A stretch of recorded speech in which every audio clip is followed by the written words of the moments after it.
Govinda Gopala. Hello my dear friends, आप लोग का बहुत बहुत स्वागत है बालाजी इंडियन बोर्ड्स में। और जैसा कि हमारी जो सीरीज चल रही है इस टाइम पे हम क्या पढ़ रहे हैं, अभी हम स्ट्रक्चर पढ़ रहे हैं। सी लैंग्वेज में स्ट्रक्चर पढ़ रहे हैं। स्ट्रक्चर वैसे सभी लैंग्वेजेस में होता है और सेमी फंडा होता है। सभी तरीके से सभी जगह हम एक ही तरीके से यूज करते हैं। थोड़ा बहुत इंग्लिश इधर उधर हो सकता है, लेकिन सभी जगह उसी तरीके से यूज होता है। तो अभी हम पढ़ रहे हैं सी लैंग्वेज का फंडामेंटल स्ट्रक्चर पढ़ रहे हैं हम सी लैंग्वेज में। तो अब हमारा क्या है, ये वीडियो पार्ट 3।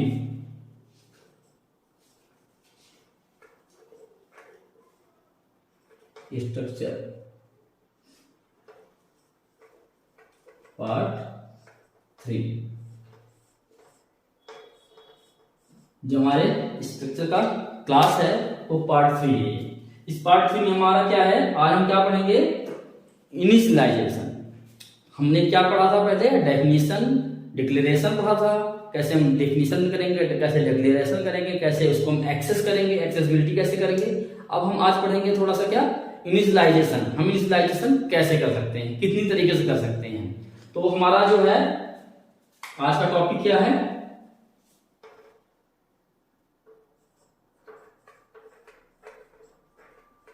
स्ट्रक्चर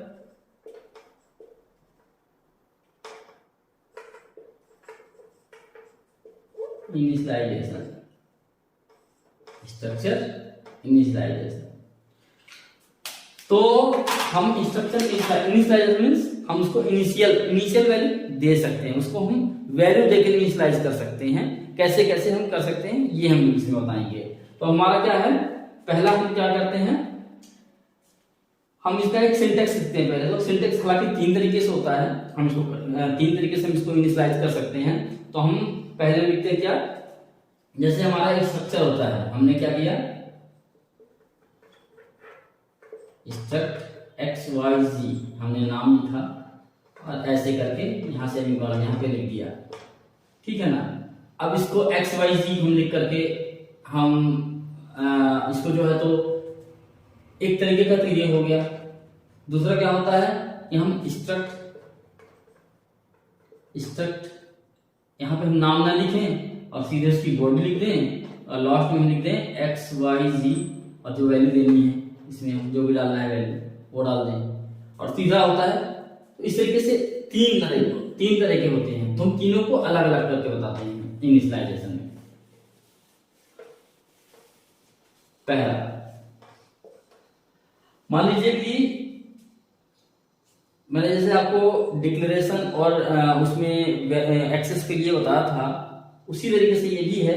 यहाँ पे इनिशियलाइजेशन करेंगे तो हम जैसे मान लीजिए कि हम लिखते हैं ना इनिशियलाइजेशन, जैसे हमने लिखा int x is equal to 10, ये कहलाता है इनिशियलाइजेशन पार्ट। ये पार्ट इनिशियलाइजेशन है। एक्स इक्वल टू जहां पे हमने इनिशियल वैल्यू दे दिया, उसको स्टार्टिंग वैल्यू दे दिया, इनिशियल वैल्यू दे दिया, वहां पे हमारा हो गया इनिशियलाइजेशन। अब हम इसमें क्या करेंगे, हमारा ये मेन तो है नहीं इस तरीके से। तो आप हमारा पहला टाइप इनिशियलाइजेशन करने का क्या है, जैसे हम इसमें भी होता है नॉर्मल वेरिएबल में कि हम इंट एक्स दे देते हैं, फिर एक्स इक्वल टू 10 लिख देते हैं, फिर 2 स्टेप में हो जाता है। हम ऐसे लिख सकते हैं इंट एक्स इक्वल टू 10, तो ये एक ही स्टेप में हो जाता है। तो इसी तरीके से इनिशियलाइजेशन इसके भी अलग अलग तरीके की है। तो हम देखते हैं यहाँ पे विथ एग्जांपल थोड़ा थोड़ा हम देखते चलेंगे कैसे। तो जैसे मान लीजिए कि हमने एक स्ट्रक्चर दिया, स्ट्रक्ट st अंडरस्कोर रिकॉर्ड, और यहां पे हमने कर दिया क्या, इंट हाइट फ्लोट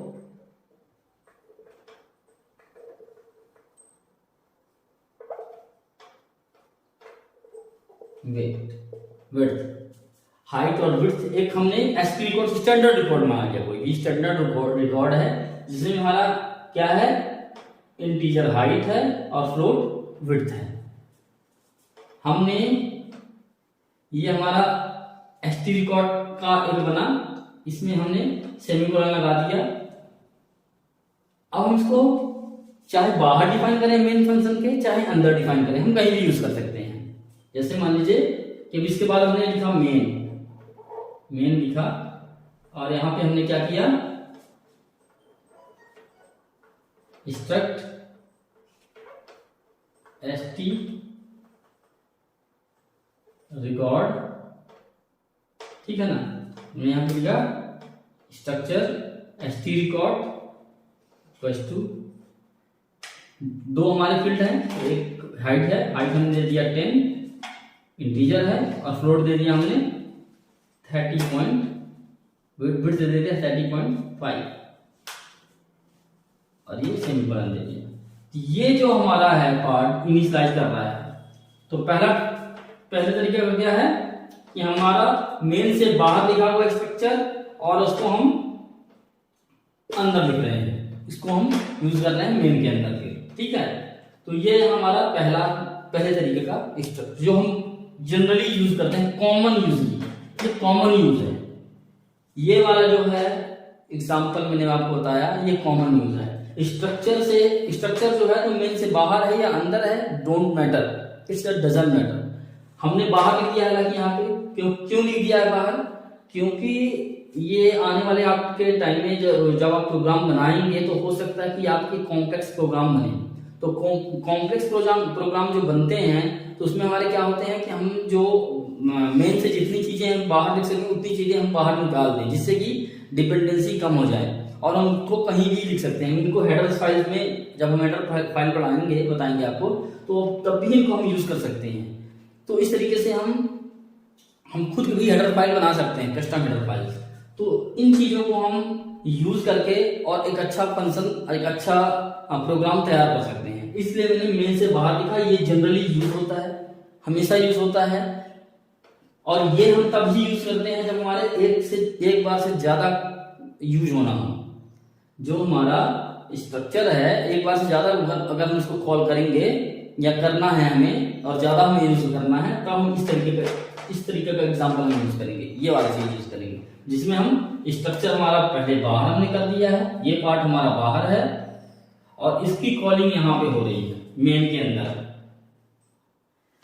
अंदर हमारी इसकी कॉलिंग हो रही है, और ये हमने वैल्यू दे दिया। अब सपोज दैट अगर ये हमारा मेन जो है, मेन में मान लीजिए कि यहाँ पे बता रहे हैं, यहाँ पे कर रहे हैं, थोड़ा सा यहाँ पे जगह नहीं है, दिखेगा नहीं, यहाँ पे मान लीजिए कि मेन हम यहाँ लिख रहे हैं, मेन लिखा, ठीक है ना, और हमने लिखा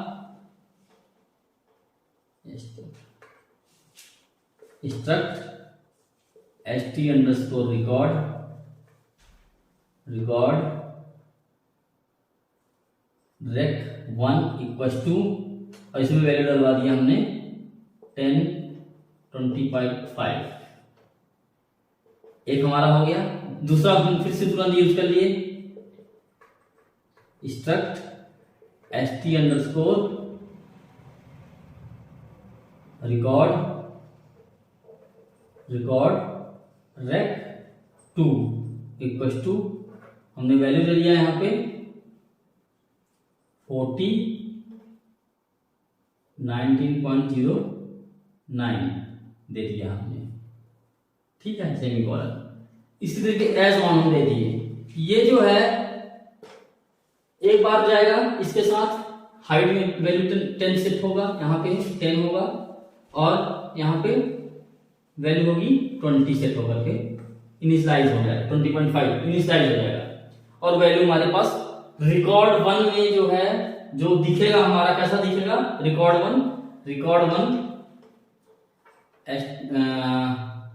हमारा क्या बनेगा, rec 1 डॉट, जब हम इसको यूज करेंगे चाहे इनपुट या आउटपुट के लिए, तो हम लिखेंगे rec 1 डॉट हाइट। इसमें कौन सी वैल्यू है, 10 है इस वाले में, और rec 1 डॉट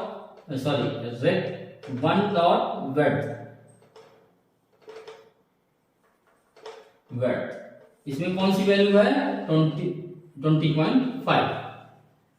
ये तो हो गया हमारा rec 1 के लिए। जब हमारे पास ये जब गया यहाँ पे ये हाइट के अगेंस्ट हो गया, हाइट के अगेंस्ट, और ये विड्थ के अगेंस्ट हो गया, ठीक है ना। अब जब इस वाले लाइन में गया कंपाइलर हमारा, जब इस लाइन में कंपाइलर गया तो क्या हुआ, ये रिकॉर्ड 2 का एक बना दिया, रिकॉर्ड 2 तैयार हुआ, और रिकॉर्ड 2 में हाइट की वैल्यू दे दिया 10 और विड्थ की वैल्यू 90.09। तो अब यहाँ पे ये फिर से गया, यहाँ पे 40 हुआ और यहाँ पे 19.05 हो गया। तो अब ये रेक 2 की वैल्यू साइमल्टेनियस, मतलब रेक 1 में हाइट विड्थ ये वाली वैल्यू है, और रेक 2 में रेक 2 डॉट हाइट कितनी वैल्यू है, 40 हो गई। रेक 2 डॉट विड्थ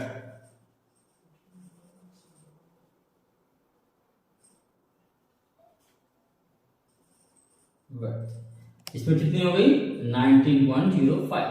तो आप देखिए यहाँ पे दो अलग अलग, एक ये ऑब्जेक्ट है और एक ये ऑब्जेक्ट है, दोनों में हाइट विड्थ है, लेकिन ये सेम चीज ही यूज कर रहा है। एक स्ट्रक्चर दे दिया हमने उसको हमने एक स्ट्रक्चर दे करके अलग अलग वैल्यू फिल करवा दी। जैसे मान लीजिए आपको मैं एक एग्जांपल बताता हूं, जैसे मान लीजिए कि आपका घर है, एक घर है, उसमें जो है तो हमने एक रूम बनाया है और उस रूम की कनेक्टिविटी 2 रूम से कर दिया है, मतलब एक हॉल है, उस हॉल में हमने 2 रूम की कनेक्टिविटी दे दी है, दोनों रूम की।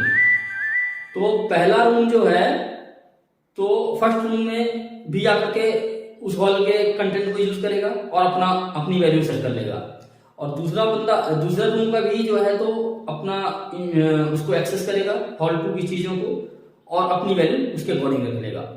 तो दोनों रूम की अपनी अपनी वैल्यूज अलग अलग होंगी, अलग अलग चीजें होंगी, लेकिन यूज किसको कर रहा है, वो हॉल को यूज कर रहा है। तो इस तरीके से ये एक पहला एग्जांपल है। हम इनिशियलाइजेशन कैसे करते हैं, तो पहला हमारा क्या है, पहले हम इसको यूज करते हैं, बनाते हैं, और फिर इसके बाद हमने मेन को तैयार किया, मेन के अंदर हमने 2 बार कॉल कर लिया, 2 बार 3 बार 5 बार 10 बार अनलिमिटेड बार, जितनी बार आपको यूज करना है उतनी बार आप इसको यूज करिए, और इसके बाद जो है तो आपका ये आराम से वैल्यू सेट कर लेगा हर एक चीज के लिए। अब आप ये समझ लीजिए कि जो आप अगर ये समझना चाहते हैं, जैसे आपकी मेमोरी है, मैंने आपको पॉइंटर बताया था, जैसे मेमोरी है मान लीजिए, इस मेमोरी में कहीं पे जाकर के रेक 1 सेट होगा और कहीं पे रेक 2 सेट होगा। तो रेक 1 और रेक 2 अलग अलग मेमोरी एड्रेस में है और अलग अलग उनकी हाइट और विड्थ की वैल्यू अलग अलग एड्रेसेस में है। तो इसलिए आप ये जान के चलिए कि ये मेमोरी कंज्यूम, जितनी बार आप इसको लिखेंगे, जितनी बार आप इसको कॉल करेंगे, अलग अलग वैल्यू तैयार करेंगे, अलग अलग वैल्यू लिखेंगे, तो उतनी बार ही जितने बार जैसे रेक 1 बनाया, रेक 2 बनाया, रेक 3 4, उतना ज्यादा मेमोरी यूज करेगा वो। जितना ज्यादा आप यूज बनाएंगे उतना ज्यादा मेमोरी यूज करेगा, क्योंकि ये मेमोरी कंज्यूम करता है। तो ये तो हो गया आपका पहला एग्जांपल, जो कि ये जनरली यूज होता है, जनरली हम इसको लिखते हैं, मतलब इन जनरल केस में हम ऐसे ही यूज करते हैं स्ट्रक्चर को। अब हम बताते हैं 2 और ऐसे जो कि हम बहुत रेयर यूज करते हैं, और बट उनका यूज होता है कभी कभी, उनको हम बता देते हैं।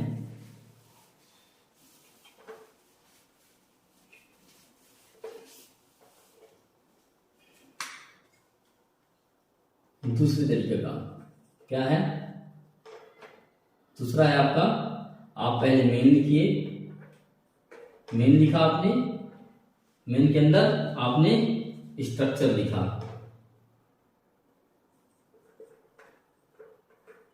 स्ट्रक्ट एस्ट अंडरस्कोर रिकॉर्ड, जैसा कि हम लिखते आए हैं। इसके अंदर आप लिख दीजिए इंट। अब इसमें आप ये मत लिखिए, यहाँ पे आप ये नहीं लिखिए, इस एग्जांपल में हम नहीं लिख रहे हैं, नाम नहीं लिख रहे हैं, कुछ भी नाम, इसमें क्या लिख रहे हैं, सिंपल स्ट्रक्ट लिख रहे हैं कि स्ट्रक्चर हम बना रहे हैं। तो इसमें हाइट दे दिया, फ्लोट विड्थ दे दिया, इसको हमने यहाँ पे बंद किया, और बंद करने के बाद क्या लिखा यहाँ पे हमने,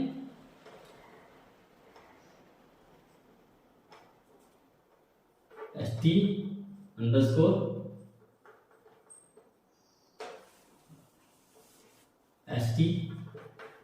अंडरस्कोर रिकॉर्ड इक्वल टू, हम यही पे वैल्यू दे रहे हैं, देखिए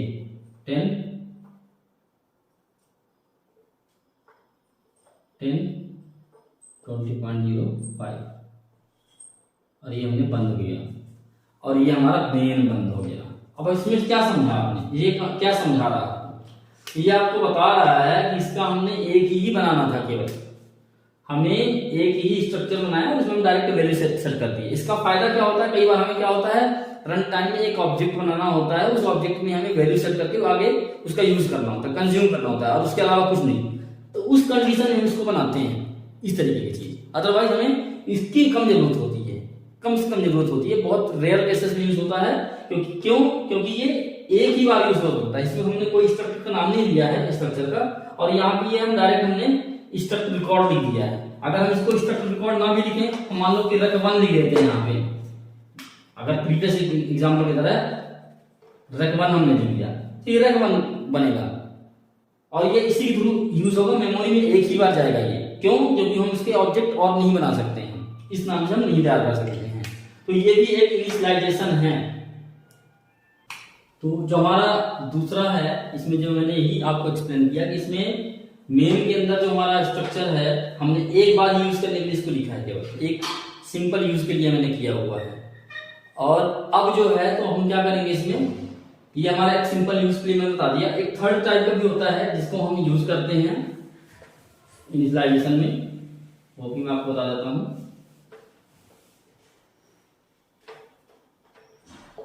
थर्ड, इसमें क्या है कि हम एज दिस फर्स्ट की तरह यूज करते हैं, बट क्या है कि हम उसको मेन से अंदर लिखते हैं, मेन के अंदर लिखते हैं। कैसे? ये हमारा मेन है, मेन के अंदर हमने लिखा स्ट्रक्ट रिकॉर्ड,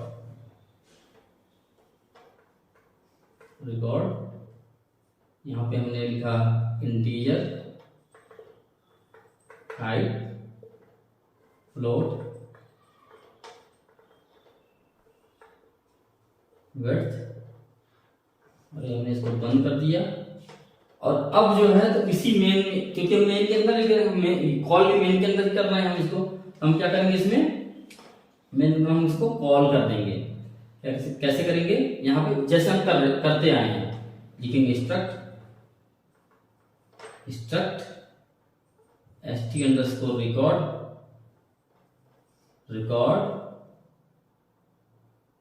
आप रैक 1 कर दीजिए इसको, इक्वल टू 1920.5, ये आपका कॉल हो गया। Struct st underscore record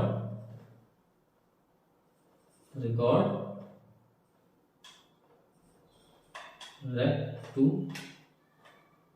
equals to 15 और एक हो गया 47.09, ये हमने लिख दी। तो ये हमारी कॉलिंग हो गई यहाँ पे, मतलब सेम स्ट्रक्चर का पार्ट जो है सेम, एक बार इसमें कॉल हो रहा है, एक बार इसमें कॉल हो रहा है, और मेन के अंदर लिखा हुआ है फर्स्ट वाले की तरह ही है, फर्स्ट वाला जैसा चल रहा है वैसे ही चलता है। लेकिन ये क्या है इसमें कि हम मेन के अंदर लिख रहे हैं, हम इसको बाहर नहीं लिख रहे हैं इस चीज को। अब हम इसको बाहर नहीं लिखे हैं तो इसका नुकसान क्या है, इसको हम केवल इसी मेन के अंदर यूज कर सकते हैं, इसका स्कोप यही तक है, इसी मेन के अंदर है, बाहर किसी और जगह नहीं यूज कर सकते हैं। जैसे कि हमने हेडर फाइल में बना लिया और हमने मेन, क्योंकि हेडर फाइल में मेन होता नहीं है, तो हमने अगर हेडर फाइल में बना लिया हम उसको हर जगह यूज कर सकते हैं। लेकिन अगर हमने इस मेन के अंदर लिख लिया है तो ये हम इसको एक मेन के अंदर ही यूज कर सकते हैं, इसी मेन के अंदर यूज कर सकते हैं, दूसरी जगह नहीं यूज कर सकते हैं। इसका स्कोप केवल यहीं तक है, यहां तक है इस चीज का, अदरवाइज हम कहीं और इसका यूज नहीं कर सकते हैं। तो आपको मैंने तीनों तरह का बता दिया कि हमें इनिशियलाइजेशन कैसे कैसे करते हैं। ये हमारा ये डेफिनेशन पार्ट है, ये जो पार्ट है हमारा इतना सा, ये डेफिनेशन पार्ट है, और ये जो हमारा पार्ट है ये वाला पार्ट वो इनिशियलाइजेशन है। तो 2 बार हमने इनिशियलाइजेशन किया है, 2 टाइम्स इनिशियलाइजेशन। तो ये जो है तो हमारा इनिशियलाइजेशन पार्ट, हमने स्ट्रक्चर का इनिशियलाइजेशन हमने पढ़ लिया है। इसमें आपको जब आपके मैं थोड़ा सा एग्जांपल जब करवाऊंगा तो उस टाइम पे हम आपको ये बता देंगे कि मतलब इसका यूज किस किस तरीके से हम कर सकते हैं। हालांकि मैंने आपको बता दिया है यहाँ पे कि ये जो 2 बहुत ही कॉमन टाइप के हैं, एक ये 3rd नंबर का, एक 1st नंबर का, ये बहुत ही कॉमन यूज होता है। अगर हमें एक ही मेन के अंदर एक स्ट्रक्चर को यूज करना है, किसी स्ट्रक्चर को यूज करना है तो हम मेन के अंदर लिखेंगे। लेकिन अगर हमें कई जगह यूज करना है, कई अलग अलग मेन फंक्शंस में यूज करने हैं, लाइक हम यूज अगर हम हेडर फाइल बनाते हैं और उसमें हम इसको बनाना चाहते हैं तो वो मेन से बाहर बनेगा, वो मेन के अंदर नहीं बनेगा, तो उसका स्कोप कई जगह हो जाएगा। इसका स्कोप 3rd वाले का लिमिटेड है, उस एक मेन के अंदर, एक ही मेन फंक्शन के अंदर यूज रहेगा, वो जहां जितना भी लिखेंगे मेन उसके अंदर कहीं भी यूज कर सकते हैं। 3rd जो है तो 3rd बहुत रेयर यूज होता है। 3rd का क्या है, वो लिमिटेड है, वो क्योंकि उसी स्ट्रक्चर के साथ ही इनिशियलाइज हो जाता है, उसको यूज करते रहते हैं, गेट सेट करते रहते हैं, सेट नहीं होता गेट करते रहते हैं वैल्यू, उसे हम सेट नहीं कर सकते हैं, दूसरी वैल्यू नहीं डाल सकते हैं। अब हम एक ओवरराइड भी बता देते हैं। स्ट्रक्चर में ओवरराइड भी होता है, जैसे कि मान लीजिए कि हम इसमें हम एक चीज क्या देख रहे हैं, ओवरराइड। ओवरराइड भी करवा सकते हैं, देखिए कैसे क्या कर रहे हैं, ओवरराइड। ओवरराइड कैसे होगा, जैसे हमारा एक स्ट्रक्चर है, स्ट्रक्चर हमने st_ रिकॉर्ड लिखा, इसमें इंट हाइट फ्लोट वेट, ये हमने बनाया और इसको हमने यहाँ पे खत्म कर दिया। ठीक है, अब हमने ओवरराइड करवाना है इसको। अभी पहले हम इसको पहले वैल्यू इनिशियलाइजेशन करते हैं, तो कैसे करेंगे, स्ट्रक्ट st_ रिकॉर्ड, जिसमें हम लिख देते हैं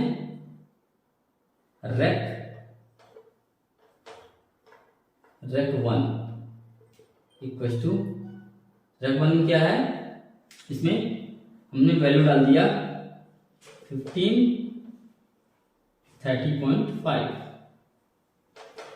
ये वैल्यू डाल दिया हमने। अब हमने क्या किया, एक हमने लिखा struct st record rec2 is equal to, आपने डाल दिया यहाँ पे 319.07, ये लिख दिया। अभी तो जहां तक जनरल यूज लिख रहा है, ऐसा लग रहा है सब जनरल है। अब हम क्या करें, अगर यहाँ पे हम लिख देते हैं rec1 इक्वल टू rec2, तब यहाँ पे ओवरराइड हो रहा है। ये क्या हो रहा है, ओवरराइड हो रहा है। इसमें क्या हो रहा है, ये ओवरराइड हो रहा है, किसके साथ, ओवरराइड हो रहा है rec2 के साथ। rec1 जो है तो ओवरराइड हो जाएगा, मतलब अभी rec1 dot height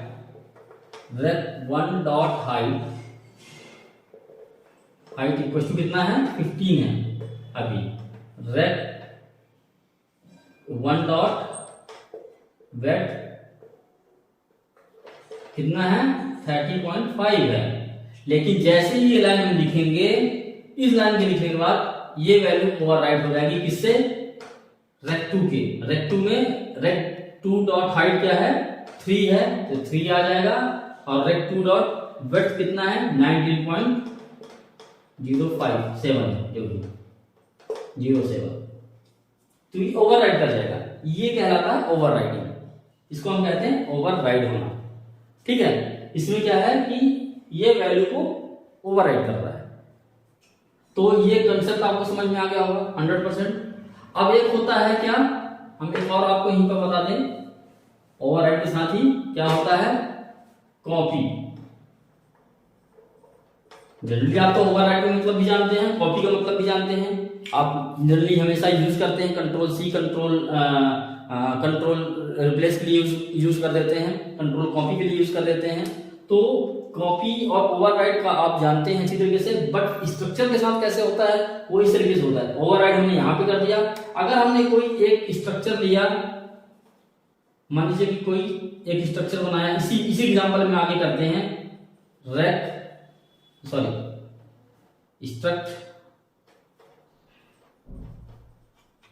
struct st underscore record rect3, और यहां पे हम लिख दें rect1 या 2 जो भी लिख देते हैं, यहां पे लिख देते हैं rect2। तो ये हो गया आपका क्या, ये पार्ट आपका कहलाएगा ओवरराइड,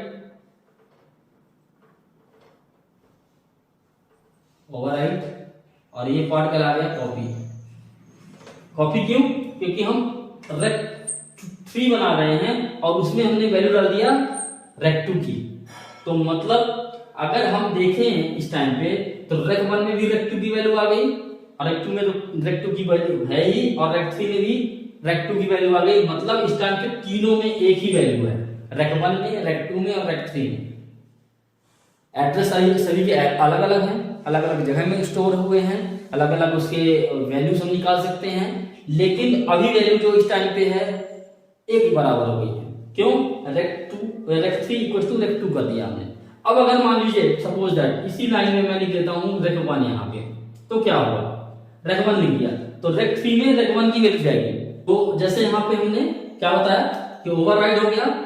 अब हम आपको क्या बोल रहे हैं, जैसे हमने लिखा यहाँ पे rect3, ये rect3 इक्वल टू कितना है, rect3 हमारा अभी क्या आ रहा है, rect1 के साथ हम इसको कॉपी कर रहे हैं, बट अभी हमारे rect1 में क्या वैल्यू है, तो आप देखिए यहाँ पर rect1 में rect2 की वैल्यू हमने ओवरराइड कर दी है।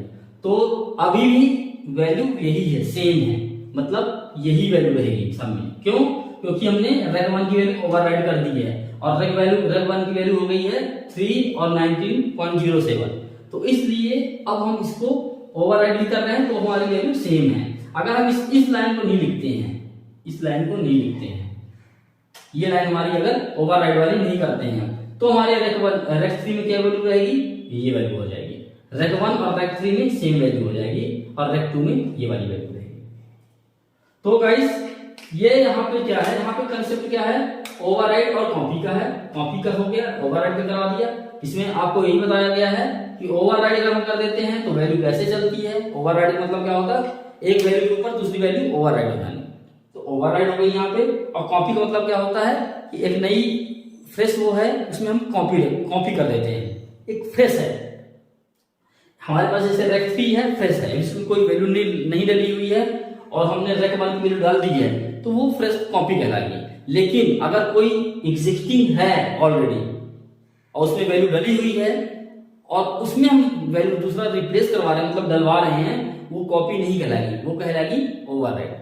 इतना ये फर्क है दोनों में। तो गाइस मुझे यकीन है कि आप लोगों को समझ में आ गया होगा।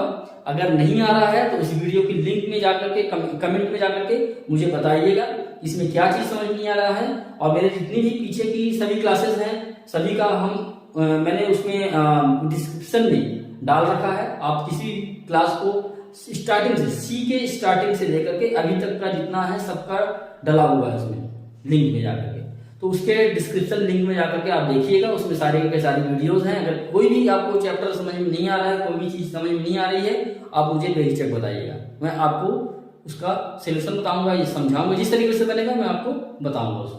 तो गाइस अब हम नेक्स्ट क्लास में मिलेंगे नेक्स्ट टॉपिक के साथ, स्ट्रक्चर के ही।